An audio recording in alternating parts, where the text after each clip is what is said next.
नमस्ते friends. B and Amit classes में आपका तहे दिल से स्वागत है। और फ्रेंड्स, अभी तक चैनल को सब्सक्राइब नहीं किए हैं तो प्लीज़ सब्सक्राइब कर लीजिए और बेल आइकन को प्रेस कर दीजिए ताकि मेरा वीडियो आपके यहाँ जल्द से जल्द पहुँच सके। आज हम लोग देखेंगे गुप्तकालीन बिहार से रिलेटेड जितने भी महत्वपूर्ण ऑब्जेक्टिव क्वेश्चन बिहार स्पेशल के तौर पे एग्ज़ाम में पूछे जाते हैं, उन सभी क्वेश्चनों का हम लोग डिस्कशन करेंगे। तो शुरू करते हैं पहले क्वेश्चन के साथ। चंद्रगुप्त प्रथम का राज्याभिषेक हुआ था। चंद्रगुप्त प्रथम का राज्याभिषेक हुआ था पाटलिपुत्र में। ठीक है दोस्तों, अधिकतर राजाओं का राज्याभिषेक और राजधानी पाटलिपुत्र ही रही, तो ये महत्वपूर्ण पाटलिपुत्र हो जाता है। तो एक बार फिर से हम पाटलिपुत्र की ओर आगे। चंद्रगुप्त प्रथम का राज्याभिषेक जो हुआ था वो पाटलिपुत्र में हुआ था। ठीक है, जैसा ये क्वेश्चन आंसर में देख रहे हैं। चंद्रगुप्त के पाटलिपुत्र में राज्याभिषेक और गुप्त वंश की स्थापना का वर्ष था। ठीक है, चंद्रगुप्त के पाटलिपुत्र में राज्याभिषेक जो हुआ था वो कब हुआ था और गुप्त वंश की जो स्थापना हुई थी वो कब हुई थी? तो 320 ईस्वी में हुआ था दोस्तों। 320 ईस्वी is the right answer. Chandragupta के पाटलिपुत्र में राज्याभिषेक और गुप्त वंश की स्थापना का वर्ष। ठीक है, तो क्वेश्चन में पूछ देगा कि गुप्त वंश की स्थापना कब हुई थी, तो आपको जाना है 320 ईस्वी के तरफ। ठीक है, तो गुप्त वंश की स्थापना 320 ईस्वी को हुई थी और राज्याभिषेक चंद्रगुप्त के पाटलिपुत्र में जो राज्याभिषेक हुई थी वो 320 ईस्वी में हुई थी। कभी कभी क्वेश्चन में ये भी आ जाता है कि चंद्रगुप्त का राज्याभिषेक 320 ईस्वी में तो हुआ था, ये तो हमें पता चल गया, लेकिन कहाँ हुआ था? तो कहाँ हुआ था दोस्तों? पाटलिपुत्र में हुआ था। ठीक है दोस्तों, पाटलिपुत्र में हुआ था। और राज्याभिषेक कब हुआ था? 320 ईस्वी में हुआ था। ये आपको याद रखना है। ठीक है, आगे बढ़ते हैं दोस्तों। किस शासन ने वैशाली के लिच्छवी राजकुमारी कुमार देवी से विवाह किया था? ठीक है, जो वैशाली के लिच्छवी राजकुमारी कुमार देवी जो थी उनसे विवाह किया था, किस शासक ने किया था? तो चंद्रगुप्त प्रथम ने किया था दोस्तों। चंद्रगुप्त प्रथम ने किया था। ठीक है, चंद्रगुप्त प्रथम ने किया था। आगे बढ़ते हैं दोस्तों। चंद्रगुप्त प्रथम ने 320 ईस्वी में महाराज धीराज की जो उपाधि धारण की थी वो कहाँ की थी? तो पाटलिपुत्र में की थी। ठीक है दोस्तों, पाटलिपुत्र में की थी। चंद्रगुप्त प्रथम ने 320 ईस्वी में महाराज धीराज की उपाधि धारण की थी। और एक और तथ्य है, एक और पॉइंट है कि 320 ईस्वी में इसका चंद्रगुप्त प्रथम का क्या हुआ था? राज्याभिषेक हुआ था, जैसा कि हम लोग देखे थे क्वेश्चन नंबर 2 में। और गुप्त वंश की जो स्थापना हुई थी 320 ईस्वी में हुआ था, ये भी आपको याद रखना होगा। और 320 ईस्वी में ही हमारा चंद्रगुप्त में गुप्त संवत का ही प्रचलन हुआ था, ये भी आपको पॉइंट याद रखना है। और महाराज धीराज की उपाधि धारण की थी चंद्रगुप्त प्रथम ने 320 ईस्वी में, ये भी आपको याद रखना है। किस शासक ने स्वयं को लिच्छवी दुहित्र कहा है? तो किस शासक ने स्वयं को लिच्छवी दुहित्र कहा है? तो समुद्रगुप्त ने अपने आप को लिच्छवी दुहित्र कहा है। आगे बढ़ते हैं दोस्तों। बिहार में गुप्त शक्ति के संगठन का श्रेय दिया जाता है। बिहार में गुप्त शक्ति के संगठन का श्रेय दिया जाता है, किसको दिया जाता है? चंद्रगुप्त द्वितीय को दिया जाता है दोस्तों। चंद्रगुप्त द्वितीय को दिया जाता है। ऑप्शन बी, बिहार में गुप्त शक्ति के संगठन का जो श्रेय दिया जाता है चंद्रगुप्त द्वितीय को दिया जाता है। आगे बढ़ते हैं दोस्तों। गुप्त साम्राज्य की राजधानी थी। गुप्त साम्राज्य की जो राजधानी थी वो कहाँ थी? तो गुप्त साम्राज्य की जो राजधानी थी वो पाटलिपुत्र में थी। ठीक है, गुप्त साम्राज्य की जो राजधानी थी वो पाटलिपुत्र में थी। आगे बढ़ते हैं दोस्तों। किस शासक से श्रीलंका के राजा मेघवर्मन ने गया में एक बौद्ध मठ स्थापित करने की अनुमति मांगी थी? किस शासक से श्रीलंका के राजा जो मेघवर्मन थे उनसे कृपया एक बार फिर से इसका व्याख्यान सुन लीजिए। श्रीलंका के राजा मेघवर्मन ने गया में एक बौद्ध मठ स्थापित करने के लिए अनुमति मांगी थी। और वो अनुमति किस शासक से मांगी थी? तो वो अनुमति जो ये हमारे समुद्रगुप्त से मांगी थी। ठीक है, Samudragupta is the right answer, option C. Sri Lanka के राजा मेघवर्मन जो थे उन्होंने समुद्रगुप्त से गया में एक बौद्ध मठ स्थापित करने के लिए अनुमति मांगी थी। नालंदा विश्वविद्यालय के स्थापना का युग है। देखिए ये भी काफ़ी महत्वपूर्ण क्वेश्चन बन जाता है जब बीपीएससी 43वीं में पूछा जा चुका है, बीपीएससी में पूछ दिया जाता है तो महत्वपूर्ण क्वेश्चन बन जाता है। नालंदा विश्वविद्यालय के स्थापना का जो युग है वो कब है, तो गुप्त युग है। ठीक है, गुप्त युग में नालंदा विश्वविद्यालय की स्थापना हुआ था।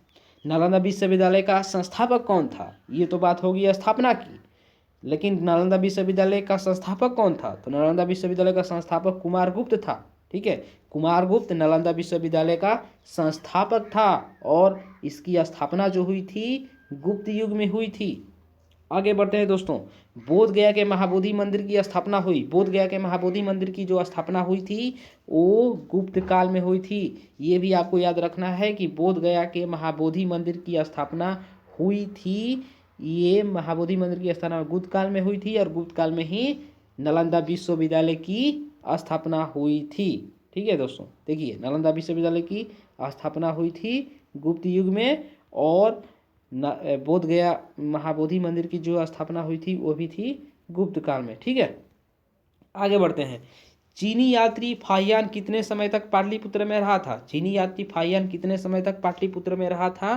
तो ये 3 साल पाटलिपुत्र में रहा था। चंद्रगुप्त द्वितीय के शासनकाल में, चंद्रगुप्त द्वितीय के शासनकाल में फाहियान भारत भ्रमण पर आया था। ठीक है, भारत भ्रमण पर फाहियान आया था। इसके उद्देश्य बौद्ध पांडुलिपियां प्राप्त करना था, एक तरह से चुराना था। ठीक है, इस तरह भी बोल सकते हैं, इसका उद्देश्य बौद्ध पांडुलिपियां प्राप्त करना था यानी चुराना था।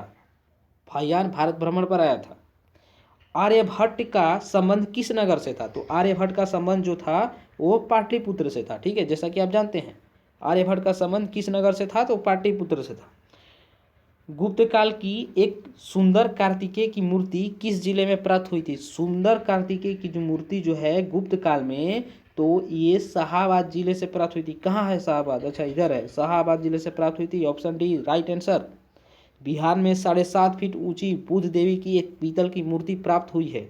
बिहार में 7.5 फीट ऊंची बुद्ध देव की एक पीतल की मूर्ति जो प्राप्त हुई है वो कहाँ से प्राप्त हुई है? तो सुल्तानगंज से प्राप्त हुई है। ठीक है दोस्तों, ये सुल्तानगंज से प्राप्त हुई है। 7 फीट ऊंची बुद्ध देव की एक पीतल की मूर्ति। ठीक है, 7 फीट ऊंची बुद्ध देव एक पीतल की मूर्ति प्राप्त हुई है। कहाँ से हुई है? सुल्तानगंज से हुई है। Option D is the right answer.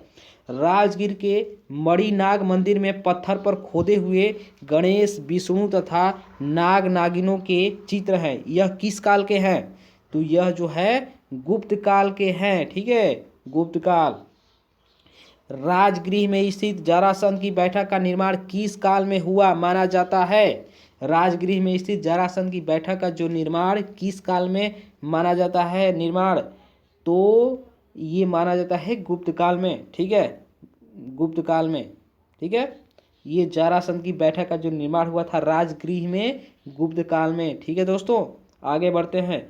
Tirabhukti, Tirabhukti जिसको आधुनिक दरभंगा बोलते हैं, तीरभुक्ति का राज्यपाल कौन था?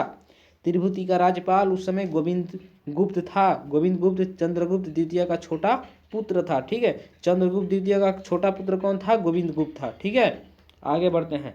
बिहार में बौद्ध विहार का प्राचीनतम केंद्र था। बिहार में बौद्ध विहार का जो प्राचीनतम केंद्र था वो था हमारा नालंदा। ठीक है, बिहार में बौद्ध विहार का प्राचीनतम केंद्र था नालंदा। क्वेश्चन आ जाएगा, बौद्ध विहार का प्राचीनतम केंद्र कौन था बिहार में? नालंदा था। Option A. नालंदा विश्वविद्यालय किस लिए प्रसिद्ध था? देखिए बीपीएससी 42वीं में पूछा जा चुका है। नालंदा विश्वविद्यालय किस लिए प्रसिद्ध था? नालंदा विश्वविद्यालय बौद्ध धर्म दर्शन के लिए प्रसिद्ध था। नालंदा विश्वविद्यालय बौद्ध धर्म दर्शन के लिए प्रसिद्ध था।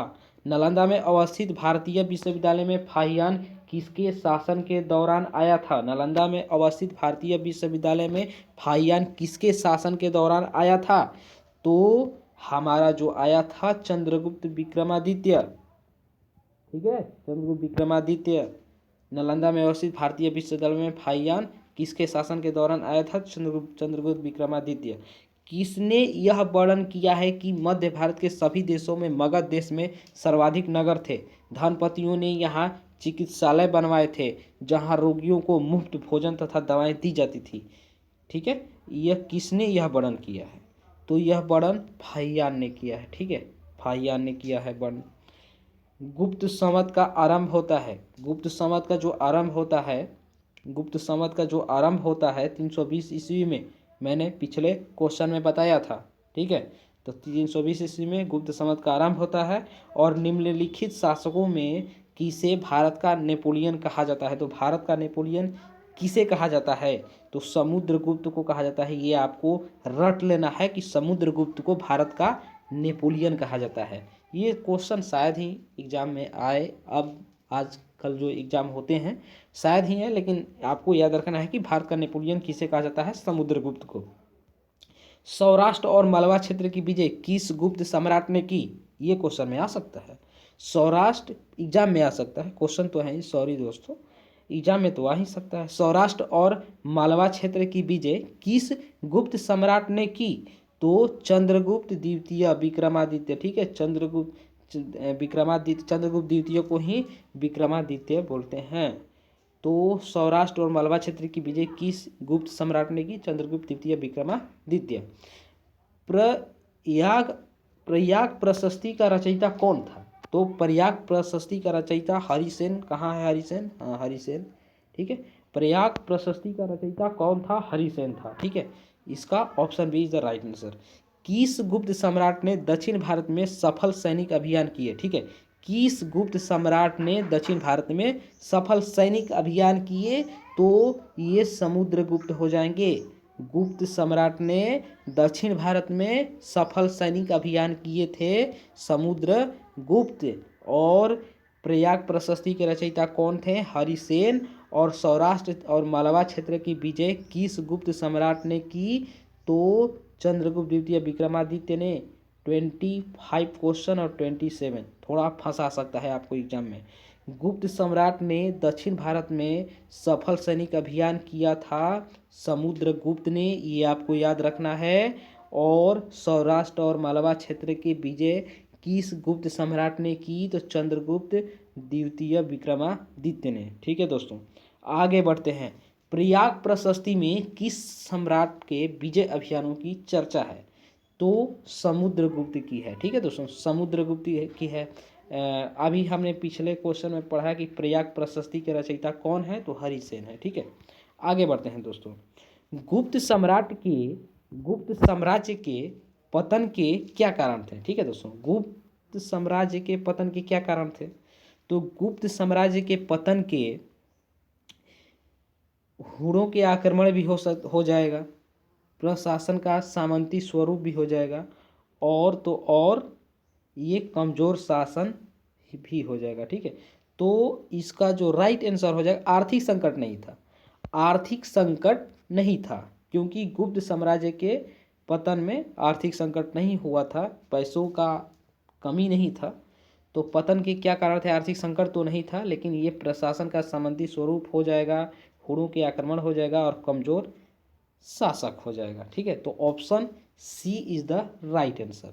ठीक है, मगध पर मिहिर कुल का आक्रमण किस शासक के समय में हुआ? मगध पर मिहिर कुल का आक्रमण किस शासक के समय में हुआ? तो नरसिंह गुप्त के शासन के समय में हुआ। ठीक है, गुप्त काल ज्ञान विज्ञान के विकास का स्वर्णिम युग था। गुप्त काल जो था ज्ञान विज्ञान के विकास का स्वर्णिम युग था।